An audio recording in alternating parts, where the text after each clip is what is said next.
Good evening everyone. दोस्तों आज हम लोग देखने वाले हैं पुट से रिलेटेड सारे के सारे फ्रेजल वर्ब जो कि एग्जाम के पॉइंट ऑफ व्यू से बहुत इंपॉर्टेंट है। दोस्तों पहले समझते हैं पुट का मतलब क्या होता है। दोस्तों पुट का मतलब होता है रखना, और आपको मैंने बताया था फ्रेंड्स कि फ्रेजल वर्ब क्या होता है। जब आप वर्ब के साथ प्रीपोजिशन लगा देते हैं तो उस वर्ब का मतलब बदल जाता है। तो देखिए पुट के साथ मैंने जब टू लगाया और टू के बाद मैंने डेथ लिखा तो पुट टू डेथ का क्या मतलब होता है। दोस्तों पुट का मतलब तो रखना होता है, डेथ मतलब मृत्यु, यानी किसी क्या किया मैंने, किसी को मृत्यु पर रख दिया। किसी को डेथ पे रखने का मतलब क्या है, उसका मौत के घाट उतार दिया गया। तो दोस्तों पुट टू डेथ का मतलब होता है मौत के घाट उतारना। ठीक है दोस्तों, अगर आपको इसको सेंटेंस में आपको बनाना होगा तो कैसे बनाएंगे, आप बनाएंगे he was put to death. दोस्तों ये जो सेंटेंस आप बनाएंगे पुट टू डेथ के हेल्प से वो हमेशा पैसिव वॉइस में ही बनेगा। जैसे he was being put to death, उसे मौत के घाट उतारा जा रहा था। ठीक है दोस्तों, हम लोग कुछ ऐसे वर्ड देखते हैं जो कि इसी से रिलेटेड है। जैसे इसमें देखिए घाट आया हुआ है, तो दोस्तों वैसे घाट की मीनिंग क्या होती है। घाट की मीनिंग होती है क्वे। क्वे का मतलब होता है घाट। अब यहाँ मौत के घाट उतारने से मतलब है किसी को जान से मारना। दोस्तों जान से मारने का मतलब क्या होता है, एक तो आपको पता है किल मतलब होता है जान से मारना, ठीक है। लेकिन दोस्तों एक वर्ड होता है throttle, THROTTLE, throttle to death. दोस्तों थ्रोटल टू डेथ का मतलब होता है गला घोट के मारना, गला घोट कर मारना। दोस्तों इसके लिए एक और वर्ड है, आप ये भी बोल सकते हैं स्टिफल, स्टिफल टू डेथ। इसका मतलब ये होता है गला घोट के मारना।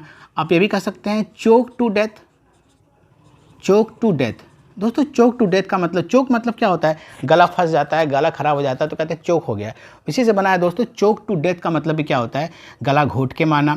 आप ये भी कह सकते हैं दोस्तों स्ट्रैंगल, स्ट्रैंगल टू डेथ का मतलब भी होता है गला घोट के मारना। दोस्तों ये सारे के सारे जो वर्ड है ना, गला घोट कर मारने की मीनिंग है। अगर किसी को सपोज किसी को गोली से उड़ा देते हैं तो शॉट टू डेथ।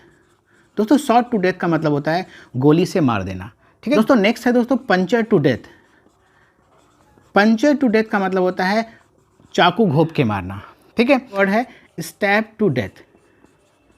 दोस्तों स्टैब टू डेथ का मतलब ये होता है चाकू घोंप के मारना। दोस्तों ये सारे के सारे वर्ड जान से मारने के वर्ड हैं। अब हम लोग नेक्स्ट सेकंड फ्रेज है वो है पुट अप विथ। दोस्तों पुट अप विथ मतलब होता है सहन करना, टॉलरेट करना। आप कह सकते हैं I can not put up with such a pocket and insult.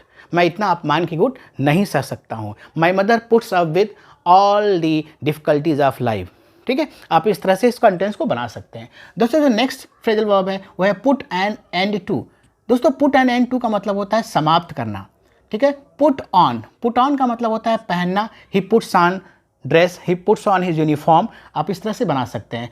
Put in का मतलब होता है डालना। टाइम आप स्पेंड करते हैं ना, आप अपना एफर्ट डालते हैं। आप कह सकते हैं you must put in efforts to get success.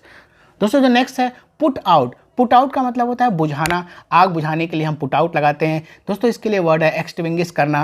Put forward का मतलब होता है प्रस्तुत करना। जैसे आप कह सकते हैं the matter was put forward in the court. Next word है पुट अक्रॉस, इसका मतलब ध्यानपूर्वक प्रस्तुत करना। दोस्तों नेक्स्ट है पुट थ्रो, तो पूर्ण करना, कंप्लीट करना। जैसे आप कह सकते हैं I have put through all my work. दोस्तों नेक्स्ट वर्ड है पुट असाइड। पुट असाइड का मतलब होता है बगल में रखना। जैसे कहते हैं कि put aside this matter and talk to me. इस मामले वर्ड है put two and two together. इसका मतलब होता है कंक्लूड करना, निष्कर्ष निकालना। यानी कि आपने पक्ष देखा, विपक्ष देखा, तो आपने पक्ष देखा, विपक्ष देखा, दोनों को ध्यान में रखते हुए आप कोई फैसला सुनाते हैं तो इसको बोलते हैं कि putting two and two together, ठीक है, बोथ द साइड्स।